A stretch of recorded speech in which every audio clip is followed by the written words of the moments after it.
ಏನು ಹಿಂಗೆ ತಣ್ಣಗಾಗುತ್ತಲ್ಲ ಅಂಥೇಳಿ ಲೈಟ್ ಹಾಕಿ ನೋಡಿದಾಗ ಅವ್ರ ಮಗ ಸತ್ತು ಬಿದ್ದಿರ್ತಾನೆ. ಕುತ್ತಿಗೆ ಅತಿ ಭೀಕರವಾಗಿ ಭಯಾನಕವಾಗಿ ಭಯಂಕರವಾಗಿ ಕೊಯ್ದು ಇಡೀ ರಕ್ತ ಸುಮಾರು 1.5-2 ಬಕೆಟ್ ಅಷ್ಟು ರಕ್ತ ಚೆಲ್ಲಾಡಿ ಹರಿದೋಗಿ ಆ ರಕ್ತದ ಮೇಲೆ ಮಡುವಿನಲ್ಲಿ ನಿಂತಿರ್ತಾರೆ ತಂದೆ.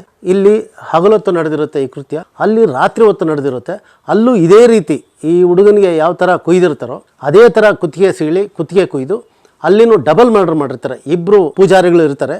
ಒಂದು ಸಣ್ಣ ಎಕ್ಸಾಂಪಲ್ ಹೇಳ್ಬಿಡ್ತೀನಿ. ಜೈಲಿನಿಂದ ಎಸ್ಕೇಪ್ ಆಗ್ತಾರೆ ಈ ದಂಡುಪಾಳ್ಯದವರು. ಚಿತ್ತೂರು ಜೈಲಿಂದ ತಾರೀಕು 17/9/2000 99ರಲ್ಲಿ ಅರೆಸ್ಟ್ ಮಾಡಿ ಇವ್ರನ್ನೆಲ್ಲ ಜೈಲಿಗೆ ಕಳಿಸಿ ಚಿತ್ತೂರು ಜೈಲಿಂದ ಎಸ್ಕೇಪ್ ಆಗಿ ಅಲ್ಲಿ ಎಂಟೈರ್ ಜೈಲ್ ಸ್ಟಾಫ್ನ ಹೊಡೆದು ಆ ರೈಫಲ್ನು ಎತ್ಕೊಂಡು ಸೆಂಟ್ರಿ ಹತ್ರ ಕೈನಲ್ಲಿದ್ದ ರೈಫಲ್ನ ಎತ್ಕೊಂಡು ಲೋಡೆಡ್ ರೈಫಲ್ ಎತ್ಕೊಂಡು ಎಸ್ಕೇಪ್ ಆಗಿ ಬರ್ತಾರೆ. 5 ಗಂಟೆಗೆ ಅದು ಇನ್ಸಿಡೆಂಟ್ ನಡೆಯುತ್ತೆ. 6:15 ನನಗೆ ಚಿತ್ತೂರು SP ಅವರು ಫೋನ್ ಮಾಡ್ತಾರೆ. ಹೇಳ್ತಾರೆ, ಇಲ್ಲ ನಿಮ್ಮ ಹತ್ರನೇ ಬಂದಿರ್ತಾನೆ, ಆ ಕಡೆನೇ ಬರ್ತಾರೆ ಅವರು, ಅದೇ ಚಾನ್ಸು ನಿಮಗೆ ಅಂತ. ನಮಗೂ ಗೊತ್ತಿತ್ತು ಅವ್ರು ಇಲ್ಲಿ ಬಂದೇ ಬರ್ತಾರೆ ಅಂತ. ಸರಿ, ನಾನು ಸುಮ್ಮನೆ ಇದ್ದೆ. ಮಡಿಯಾಳ್ ಸಾಹೇಬರು ನನಗೆ ಕಮಿಷನರ್ ಆಗಿದ್ದರು. 9ನೇ ತಿಂಗಳು ಅವರು ಎಸ್ಕೇಪ್ ಆಗಿ ಬಂದಿದ್ದು. ಡಿಸೆಂಬರ್ 31 ಅಥವಾ ಜನವರಿ 1ಕ್ಕೆ ನಾನು ಹಿಡಿತೀನಿ. ಒಬ್ಬ ಅಪರಾಧಿ 7 ದಿವಸ ನಾನು ವರ್ಕ್ ಮಾಡ್ತೀನಿ, ಒಂದು ಉಸಿರೇ ಬಿಡೋದಿಲ್ಲ. ಸರ್ ನಾ ಕೇಮು ತಿಳಿಯಿ ಸರ್ ಅಂತಾನೆ. ನಮ್ಮ ರೂಮು ಬರೀ 10x10 ಇರೋದು. ಅವ್ನು ಟಾಯ್ಲೆಟ್ ಮಾಡ್ಕೊಂಡ ತಕ್ಷಣ ಅವ್ನು ವರ್ಕ್ ರೂಮಿಗೆ ತಗೊಂಬರಕ್ಕೆ ಮೊದಲೇ ಟಾಯ್ಲೆಟ್ ತೊಗೊಂಡೋಗಿ ಅರ್ಧ ಗಂಟೆ ಕುಂಡ್ರಿಸಿ ನಾವು ತಗೊಂಬರ್ತಾ ಇದ್ದಿದ್ದು. ಅವ್ನು ಹೋಗಿದ ತಕ್ಷಣ ಅಲ್ಲಿ ಬಂದ ತಕ್ಷಣ ಹಗ್ಗ ಕಟ್ಟಿದ ತಕ್ಷಣ ಅವನು ರಿಸರ್ಚ್ ಮಾಡ್ಕೊಂಡು ಟಾಯ್ಲೆಟ್ ಒಂದು ಸರ್ತಿ ರೂಮ್ ಎಲ್ಲ ಗಬ್ಬು ವಾಸನೆ ಬಿಡೋದು. ಇದು ನಾನು practicality of the life I am talking. ನಾನು ಈಗ ಪಿಕ್ಚರ್ ಪೊಲೀಸ್ ಆಗಿಲ್ಲ ಅಥವಾ ಪೇಪರ್ನಲ್ಲಿ ಬರೋ ಪೊಲೀಸ್ ಆಗಿಲ್ಲ, ನಾನು ಪ್ರಾಕ್ಟಿಕಲ್ ಪೊಲೀಸಾಗಿ ಮಾತಾಡ್ತೀನಿ. ನನ್ನ ಬಗ್ಗೆ ಅಸಹ್ಯ ಅಂತಲೂ ಅನಿಸ್ಬೋದು ಕೆಲವರಿಗೆ, ಇವತ್ತಿನ ಮಾಡರ್ನ್ ಸೊಸೈಟಿಯವ್ರಿಗೆ ನನ್ನ ಬಗ್ಗೆ ಅಸಹ್ಯ ಅನಿಸ್ಬೋದು. ನನಗೆ ಗೊತ್ತು ಅವನು ಮರ್ಡರ್ಗಳು ಮಾಡಿದ್ದಾನೆ ಅಂತ. ಅವನಿಗೀಗ ನಾನೇನು ಹೇಳ್ತಾ ಇದ್ದೀನಿ, ಅವನಿಗೆ 11 ಕೇಸ್ನಲ್ಲಿ ಡೆತ್ ಸೆಂಟೆನ್ಸ್ ಆಗಿದೆ. 1-2 ಕೇಸಲ್ಲ, 11 ಬೇರೆ ಕೇಸ್ಗಳಲ್ಲಿ ಡೆತ್ ಸೆಂಟೆನ್ಸ್. ವೆಂಕಟೇಶ ಅಲಿಯಾಸ್ ಚಂದ್ರ ಅಂತ ಅವನು ಅಷ್ಟೆಲ್ಲ ವರ್ಕ್ ಮಾಡಿದ್ರು ಏನೂ ಹೇಳ್ತಿರ್ಲಿಲ್ಲ. ಹಗ್ಗ ಹಾಕಿದ ತಕ್ಷಣ ತಪ್ಪ ಅಂತ ಟಾಯ್ಲೆಟ್ ಮಾಡಿ 7 ದಿವಸ ಆಯಿತು. ಮೂಡ್ಲೈನವರು ನನಗೆ ಇದೇ ಥರದ್ದು ಆದಾಗ ನನಗೆ ವಿದ್ಯೆ ಕಲಿಸಿದ್ರು. ಸೊ ಅವರ ವಿದ್ಯೆ ಅಡಾಪ್ಟ್ ಮಾಡಿದ ತಕ್ಷಣ ಅರ್ಧ ಗಂಟೆಗೆ ಹೇಳ್ದೆ, ಸರ್ ನಾನು ಇನ್ನೇನು ಮಾಡಬೇಡಿ ಸರ್, ನಾನೆಲ್ಲ ಹೇಳ್ತೀನಿ ಸರ್, ನಾವೇ ಮಾಡಿರೋದು ಸರ್ ಅಂತ ಹೇಳಿ. ಅದು ತುಂಬ ಹೀನ ಅನಿಸ್ಬೋದು. ಅವತ್ತಿಂದ ನಾನು ಏನು ಮಾಡಿದೆ, ಆ ಕ್ಷಣದಿಂದನೇ ನಾನು ನೋಡೋಣ ನೀನು ಗಟ್ಟಿ ಇದೆಯೋ ನಾನು ಗಟ್ಟಿ ಇದೆಯೋ ಅಂತೇಳಿ ತಿರ್ಗಿ ಹಗ್ಗ ಕಟ್ಟಿಸ್ದೆ. ಸರ್ ಬಿಡಿ ಸರ್, ನೀವೇನು ಬಿಡಲ್ಲ ನನಗೆ, ನಾನು ಹೇಳ್ತೀನಿ ಸರ್ ಅಂತ ಕೈ ಮುಗಿದು, ಸರ್ ನಡ್ರಿ ಸರ್ ತೋರಿಸ್ತೀನಿ ಅಂತೇಳಿ ಸೀದಾ ರಾತ್ರಿ 2 ಗಂಟೆ ಬಾವ ಅವರು ನೈಟ್ ರೌಂಡ್ಸ್ ಅವತ್ತು ನಾನು ಫೋನ್ ಮಾಡಿದೆ ವೈರ್ಲೆಸ್ಸಲ್ಲಿ, ಸರ್ ಹಿಂಗೆ ಆಗಿದೆ ಅಂತ. ಸರ್ ಹಿಂಗೆ ಬಾಯ್ ಬಿಟ್ಟಿದ್ದಾನೆ, ಫಸ್ಟ್ ಟೈಮು ಬನ್ನಿ ಸರ್ ಅಂತ. ಬರ್ತೀನಿ ಅಂತ ಯಶವಂತಪುರಕ್ಕೆ ಸ್ಪಾಟಿಗೆ ಕರ್ಕೊಂಡೋದ ರಾತ್ರಿ 2 ಗಂಟೆಯಲ್ಲಿ. ಸೀದಾ ಯಶವಂತಪುರ ಸರ್ಕಲ್ಗೆ ಬಂದರು. ಒಬ್ಬ ಆಚಾರಿ ಹೆಂಡ್ತಿನ ಇವರು ಮರ್ಡರ್ ಮಾಡಿ ಇದನ್ನು ಮಾಡಿದರು. ಆಮೇಲೆ ಹೇಳ್ದ, ಸರ್ ಎಲ್ಲ ಹೇಳ್ಬಿಡ್ತೀನಿ ಸರ್, ನೀವು ಇನ್ನು ಬಿಡೋದಿಲ್ಲ ಸರ್. ಸೊ ಅವನ ಮನಸ್ಥಿತಿ 7 ದಿವಸ ಬಾಯಿ ಬಿಡದೇ ಇರೋನು, ಆ ಒಂದೇ ಒಂದು ಇನ್ಸಿಡೆಂಟ್, ನಾನೇನು ತಿರ್ಗಾ ಒಂದು ಏಟು ಹೊಡಿಲಿಲ್ಲ ಅವನಿಗೆ. 7 ದಿವಸನೂ ನನಗೇನು ಮಾಡ್ದೆ, ಟಾಯ್ಲೆಟ್ ಮಾಡಿದ ತಕ್ಷಣ ರೂಮೆಲ್ಲ ಗಬ್ಬು ವಾಸನೆ ಬಂದ್ಬಿಡೋದು, ಎಲ್ಲ ಎದ್ದು ಆಚೆ ಹೋಗ್ಬಿಡ್ತಿದ್ವಿ. ಅವತ್ತು ಕೆಲಸ ಮುಗೀತು. ತಿರ್ಗಾ ನಾವು ಆಗ್ಲತ್ತ ಅವನೇನು ಮಾತಾಡ್ಸೋಕ್ಕಾಗ್ತಿಲ್ಲ. ತಿರ್ಗಾ ರಾತ್ರಿ ಅಲ್ಲಲ್ಲ ಪರ್ಪಸಾಗೆ ಅವರಿಗೆ ಇದು ಆರ್ಟ್. ಅವನೇನು ಇದೇನು ಮಾಡ್ತಿರ್ಲಿಲ್ಲ. ಅವ್ರಿಗೆ ಗೊತ್ತು ಹಿಂಗೆ ಮಾಡ್ಕೊಂಡ್ರೆ ಪೊಲೀಸವ್ರು ನಮ್ಮನ್ನು ಮಾತಾಡ್ಸಲ್ಲ, ನಾವು ಎಷ್ಟು ದಿನ ಬೇಕಾದ್ರೂ ಇರ್ಬೋದು, ಪೊಲೀಸವ್ರು ಏನು ಬೇಕಾದ್ರೂ ಆಟ ಆಡಿಸ್ಬೋದು ಅಂತ ಅವ್ರಿಗೆ ಗೊತ್ತದು. ಇದು ವಿದ್ಯೆ. ಆ ವಿದ್ಯೆಗೆ ಪ್ರತಿತಂತ್ರವಾದ ವಿದ್ಯೆ ನಾವು ಸೃಷ್ಟಿ ಮಾಡ್ಕೊಂಡ್ರೆ ಮಾತ್ರನೇ ನಾವು ಗೆಲ್ಲಕ್ಕೆ ಸಾಧ್ಯ. ಇಲ್ಲದ ಇದ್ರೆ ಖಂಡಿತ ನಾವು ಸೋಲೋದು ಖಂಡಿತ. We will be un unfit fellows in the police department. Better we should shell down our uniform and get out from the department. ಒಬ್ಬ ಕ್ರಿಮಿನಲ್ ನಾವು ಬಾಯಿ ಬಿಡಿಸಿಲ್ಲ ಅಂದರೆ ನಾವು ಯಾಕೆ ಪೊಲೀಸ್ನವರಾಗಿರಬೇಕು? ಅವತ್ತು ಆಗಿದ್ದು ಒಟ್ಟು ನನಗೆ 38 ಕೊಲೆ ಕೇಸುಗಳು ಹೇಳಿ. Very first beginning with evidence ಅಲ್ಲ, with property, with evidence, with spot. ಬಾವ ಅವ್ರನ್ನ ಜೊತೆಲೆ ಕರ್ಕೊಂಡೋದೆ ಆ ಸ್ಪಾಟ್ಗೆ. ಅವ್ರನ್ನು ವಿತ್ ತಗೊಂಡೋಗಿ ಅವ್ನ ಮನೆ ಮುಂದೆ ನೋಡಿಸಿ, ಸರ್ ಇದೇ ಮನೆ ಒಳಗೆ ಆ ಲೇಡಿನ ಇದನ್ನು ನಾವು ಮರ್ಡರ್ ಮಾಡಿದ್ದು, ಕುತ್ತಿಗೆ ಕೊಯ್ದು ಮಾಡಿದ್ದು ಅಂತೇಳಿ. ನಾನು ನೆಕ್ಸ್ಟ್ ಅದು ಎಪಿಸೋಡಲ್ಲೆಲ್ಲ ತೋರಿಸ್ತೀನಿ, ಫೋಟೋ ಗಿಟೋ ಎಲ್ಲ ತೋರಿಸ್ತೀನಿ. ಎಲ್ಲ ಪ್ರಾಪರ್ಟಿ ಎಲ್ಲ ರಿಕವರಿ ಮಾಡಿದ್ದೀನಿ, ಫುಲ್ ಪ್ರಾಪರ್ಟಿ ರಿಕವರಿ ಮಾಡಿದ್ದು. ಇವ್ರಿಗೆ ಏನು ಮಾಡಿದ್ರು ಶಿಕ್ಷೆನೇ, ಏನು ಮಾಡಿದ್ರು ಸಾಲದು. ನಾನು ಇನ್ನೊಂದು ಕೇಸ್ನಲ್ಲಿ ಒಬ್ಬ ಮನುಷ್ಯನಿಗೆ ಬರ್ಜಿ ಒಳಗೆ ಕಳ್ಳನ್ನು ಸುಮಾರು 100 ಅಡಿ ಎಳ್ಕೊಂಡೋಗಿದ್ದಾರೆ. ಮನುಷ್ಯನ ಬಾಡಿ ಇಲ್ಲಿ ಬಿದ್ದಿದೆ, 100 ಅಡಿ ಕಳ್ಳನ್ನು ಎಳ್ಕೊಂಡೋಗಿದ್ದಾರೆ. ಹೌದು, ನಾನೇ ಪತ್ತೆ ಮಾಡಿದ್ದೀನಿ ಆ ಕೇಸ್ನ. ಸೇಮ್ ದಂಡುಪಾಳ್ಯ ಗ್ಯಾಂಗ್ನವರೇನೆ ಚಿಕ್ಕನ ಮಾಡಿರೋದು. ಇದೇ ಚಿಕ್ಕಮುನಿಯಪ್ಪ, ಚಿನ್ನಪ್ಪ, ದಂಡುಪಾಳ್ಯ ಕೃಷ್ಣ ಇವರೇ ಮಾಡಿರೋದು.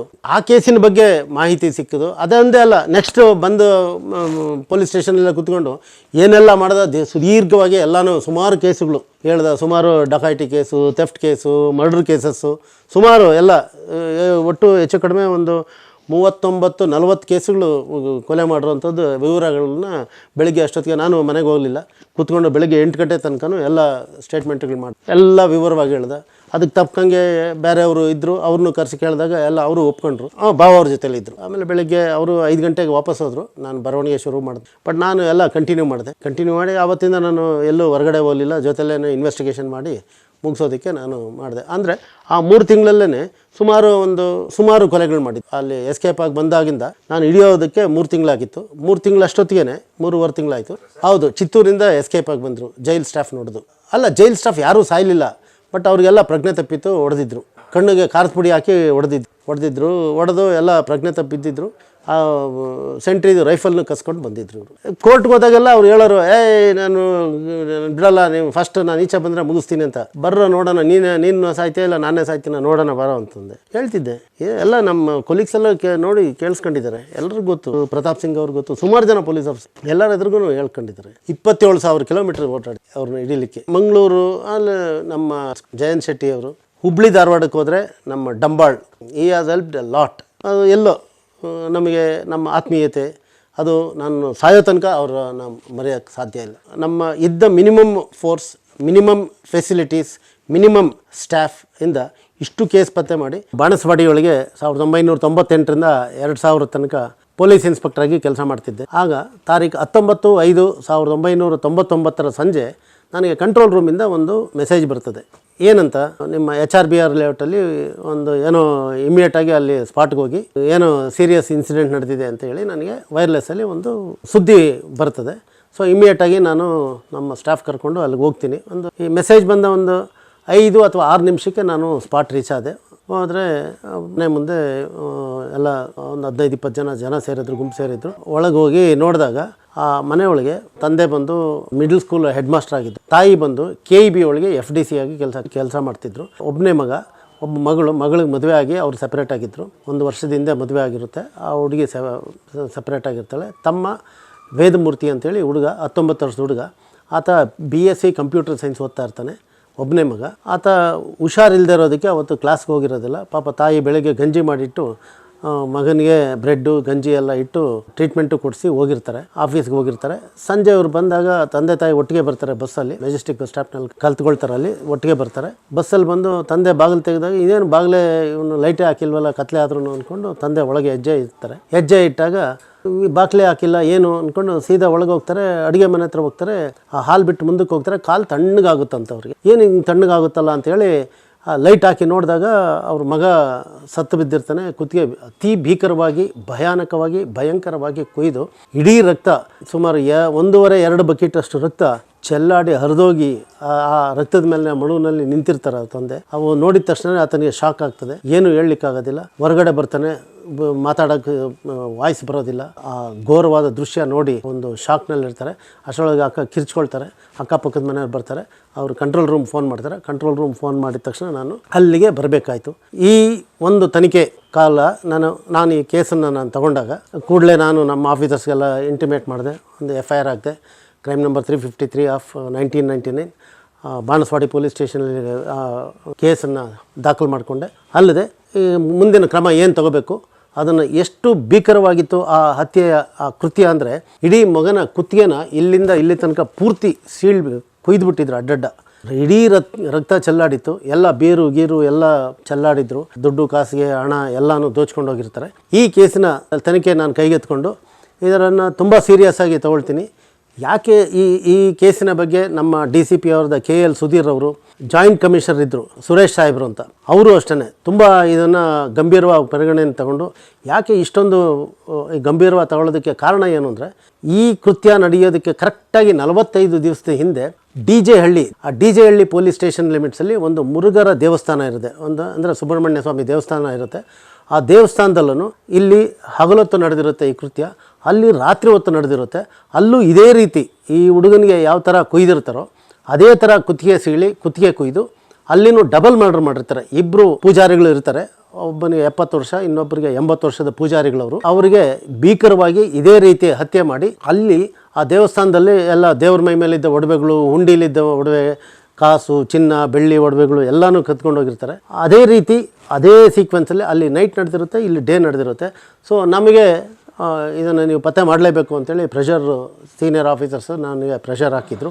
ಸೊ ಈ ತನಿಖಾ ಕಾಲದಲ್ಲಿ ನಾನು ಈ ಕೇಸಿಗೆ ಸಂಬಂಧಪಟ್ಟ ಮತ್ತು ಆ ಕೇಸಿಗೂ ಸಂಬಂಧಪಟ್ಟ ಒಂದು ತನಿಖಾ ಕಾಲದಲ್ಲಿ ನನಗೆ ಈ ಹೊಸ ಒಂದು ಅಧ್ಯಾಯ ಓಪನ್ ಆದಂಗೆ ಈ ರಕ್ತಸಿಕ್ತವಾದ ಆ ಒಂದು ಭಯಾನಕವಾದ ಒಂದು ತುಂಬ ಅತಿ ಕ್ರೂರವಾದ ಮಾನವೀಯತೆಯೇ ಇಲ್ಲದ ಮನುಷ್ಯರನ್ನು ನಾನು ನೋಡಿ ಅವರ ಜೊತೆ ಇಂಟ್ರ್ಯಾಕ್ಟ್ ಮಾಡಿ ಈ ಕೇಸುಗಳನ್ನು ಹಲವಾರು ಪ್ರಕರಣಗಳನ್ನ ಪತ್ತೆ ಮಾಡಲು ದೇವರು ಎಲ್ಲೋ ನನಗೆ ಅವಕಾಶ ಮಾಡಿಕೊಟ್ಟ. ಈ ಕೇಸನ್ನು ಈ ದಂಡುಪಾಳ್ಯದ ಗ್ಯಾಂಗ್ನವ್ರನ್ನ ಬೇರೆಯವರು ಹಿಡ್ದಿಲ್ಲ ಅಂತಲ್ಲ, ಹಲವಾರು ಜನ ಹಿಡ್ದಿದ್ದಾರೆ, ಹಲವಾರು ಪೊಲೀಸ್ ಆಫೀಸರ್ಸ್ ಹಿಡ್ದಿದ್ದಾರೆ. ಬಟ್ ಇವರಲ್ಲಿ ಒಂದು ಕಟ್ಟುಪಾಡಿತ್ತು, ಅವರವರೇ ಮಾಡ್ಕೊಂಡಿರೋಂಥ ಒಂದು ಕಟ್ಟುಪಾಡು ಏನು ಅಂದರೆ ಯಾವುದೇ ಕಾರಣಕ್ಕೂ ಡಕಾಯಿಟಿ ಕೇಸು ಮರ್ಡರ್ ಕೇಸ್ ಹೇಳ್ಬಾರ್ದು. ನಾವು ಏನಿದ್ರೂ ಬರೀ ಥೆಫ್ಟ್ ಕೇಸ್ ಹೇಳ್ಬಿಟ್ಟು ಜೈಲಿಗೆ ಹೋಗ್ಬೇಕು, ಒಂದು 15 ದಿನ ಆದಮೇಲೆ ಈಚೆ ಬರಬೇಕು. ಇದು ಮೊದಲಿಂದ ಅವರು ಮಾಡ್ಕೊಂಬಂದಿರೋಂಥ ಒಂದು ಕಟ್ಟುಪಾಡನ್ನ ಎಲ್ಲಿ ಯಾರೇ ಹಿಡ್ಕೊಂಡ್ರು, ಯಾವುದೇ ಪೊಲೀಸ್ ಆಫೀಸರ್ ಎಷ್ಟೇ ಹೊಡೆದು ಏನೇ ಮಾಡಿದ್ರು, ಏನೇ ನೋವು ಕೊಟ್ಟರು, ಏನೇ ಶಿಕ್ಷೆ ಕೊಟ್ಟರು, ಬರೀ ಒಂದು ಸಿಂಪಲ್ಲಾಗಿ ಒಂದು ಥೆಫ್ಟ್ ಕೇಸು ಅಥವಾ 4 ಥೆಫ್ಟ್ ಕೇಸ್ ಹೇಳ್ಬಿಟ್ಟು ಆ 4 ಥೆಫ್ಟ್ ಕೇಸ್ನಲ್ಲಿ ಬೈಲ್ ತಗೊಂಡು ಈಚೆ ಬಂದುಬಿಡ್ತಿದ್ರು. ಇದು ಅವರ ಒಂದು ವಾಡಿಕೆ ಆಗಿತ್ತು. ಇದು late down procedure for them. ಇದನ್ನು ಕಾಲಾಂತರವಾಗಿ ಅಂದರೆ ಇವರು ಇವತ್ತು ನಿನ್ನೆ ಉಟ್ಕೊಂಡಿರುವಂಥ ಈ ಗ್ಯಾಂಗ್ ಅಲ್ಲ. ಈ ಗ್ಯಾಂಗ್ನವರ ಕ್ರೂರತೆ, ಆ ಒಂದು ಬೀಭತ್ಸಕತೆ, ಆ ರಕ್ತದಾಹಿಗಳು, ಆ ಒಂದು ಎಷ್ಟು ವಿಕೃತ ಕಾಮ ತೃಷೆ ಉಳ್ಳವರು ಅಂದರೆ ಪ್ರಾಣ ಹೋಗ್ತಾ ಇರುವಂಥ ಹೆಣ್ಣು ಮಕ್ಕಳನ್ನ ಕುತ್ತಿಗೆ ಕೊಯ್ದುಬಿಟ್ಟು ಅವ್ರಿಗೆ ಅದು ಒಬ್ಬರಾದ್ಮೇಲೆ ಒಬ್ಬರು ರೇಪ್ ಮಾಡೋವಂಥ ಒಂದು ಪರಿಜ್ಞಾನ ಇರುವಂಥವ್ರು. ಅಂದರೆ ಆ ಹೆಣ್ಣು ಮಗಳು ಸಾಯ್ತಾ ಇದ್ದರೆ ಫುಲ್ ನೇಕೆಡ್ ಮಾಡಿಬಿಟ್ಟು ಅಥವಾ ಬಟ್ಟೆ ಬಿಚ್ಚಿ ಆಗಲೇ ಇಲ್ಲ, ಆಕೆ ಪ್ರೊಟೆಸ್ಟೇ ಮಾಡಿದ್ಲು, ಆಗೋದೇ ಇಲ್ಲ ಅಂದರೆ ಪೂರ್ತಿ ಅವಳನ್ನ ಸಾಯಿಸ್ಬಿಟ್ಟು ಅವಳು ಸತ್ತ ಅರ್ಧ ಗಂಟೆ ಮೇಲೆ ರೇಪ್ ಮಾಡ್ತಾಯಿದ್ರು. ಇಂಥ ವಿಕೃತ ಕಾಮಿಗಳು, ವಿಕೃತವಾದ ಮನಸ್ಸುಳ್ಳವರು, ಈ ವಿಕೃತ ಮನಸ್ಸಿನವ್ರಿಗೆ ಈ ಬಹುಶಃ ಪ್ರಪಂಚದಲ್ಲಿ ಈ ರೀತಿಯ ಒಂದು ಗ್ಯಾಂಗ್ನವರು. ಆಮೇಲೆ ಯಾವುದೇ ಕಾರಣಕ್ಕೂ ಯಾವುದೇ ಸಾಕ್ಷಿ ಉಳಿಸ್ತಿರ್ಲಿಲ್ಲ. ಯಾರೇ ಐ ವಿಟ್ನೆಸ್ ಇದ್ರೂ ಅವ್ರನ್ನ ಕೊಂದುಬಿಟ್ಟೆ ಅವರು ಮನೆ ಬಿಟ್ಟು ಆಚೆ ಹೋಗ್ತಾ ಇದ್ದಿದ್ದು. ಯಾರೋ ಒಬ್ಬರಿದ್ದಾರೆ ಅಂತ ಮನೆ ಒಳಗೆ ಎಂಟ್ರಾದ್ರೂ 2 ಇರಲಿ 3 ಜನ ಇರಲಿ 4 ಜನ ಇರಲಿ ಅಷ್ಟು ಜನನ ಮುಗಿಸಿ ಆಮೇಲೆ ಮನೆಯಿಂದ ಆಚೆ ಹೋಗ್ತಿದ್ರು. ಏನು ಅಂದರೆ ನಾನು ತನಿಖಾ ಕಾಲದಲ್ಲಿ ಹಲವಾರು ವಿಷಯಗಳು, ಹಲವಾರು ಒಂದು ಭೀಕರತೆಯ ಅದೇ ಒಂದು ಹೊಸ ಪ್ರಪಂಚಕ್ಕೆ ನಾನು ಎಂಟ್ರಾದೆ ಅಂತ ನನಗೆ ಅನ್ನಿಸ್ತಾ ಇದೆ. ಈ ಒಂದು ದಂಡುಪಾಳ್ಯದವರ ಕ್ರೂರತೆ, ಆ ರಾಕ್ಷಸಿ ತತ್ವ, ಆ ಒಂದು ರಾಕ್ಷಸ ಮನಸ್ಸಿನವರು, ಆ ರಕ್ತದಾಹಿಗಳು, ಇದನ್ನು ಒಂದೊಂದಾಗಿ ವಿವರಣೆ ನಾನು ಹೇಳ್ತಾ ಬರ್ತೀನಿ. ಇವರು ಏಕೆ ಬೇರೆ ಎಲ್ಲ ಡಕಾಯಿತಿ ಗ್ಯಾಂಗ್ ಅಥವಾ ಮರ್ಡರರ್ಸ್ ಗ್ಯಾಂಗ್ ಬೇರೆ ಬೇರೆ ಹಲವಾರು ಹಿಂದೆ ಏನು ಮರ್ಡರ್ ಆಗಿಲ್ಲ ಅಂತ ಹೇಳ್ಬೇಡಿ, ಡಕಾಯಿಟಿ ಆಗಿಲ್ಲ ಅಂತ ಹೇಳ್ಬೇಡಿ, ಹಲವಾರು ಗ್ಯಾಂಗ್ನವ್ರು ಮಾಡಿದ್ದಾರೆ. ಆದರೆ ದಂಡುಪಾಳ್ಯದ ಗ್ಯಾಂಗ್ನವರು ಮಾಡ್ತಿದ್ದಂಥ ಕೃತ್ಯಗಳು, rape with murder, contract killings, ಇಂಥ ಒಂದು ವಿಭಿನ್ನವಾದ ವಿಚಿತ್ರವಾದ ಒಂದು ಇಡೀ ಭಾರತದಲ್ಲಿ ಇಂಥ ಇನ್ನೊಂದು ಗ್ಯಾಂಗ್ ಇಲ್ಲ ಅಂತ ನಾನು ಧೈರ್ಯವಾಗಿ ಸ್ಪಷ್ಟವಾಗಿ ಹೇಳಬಲ್ಲೆ. ಅದಕ್ಕೆ ನಾನು ನಿಮಗೆ ಕೆಲವು ನಿದರ್ಶನಗಳನ್ನು ಹೇಳ್ತೀನಿ. ಏಕೆ ಇದು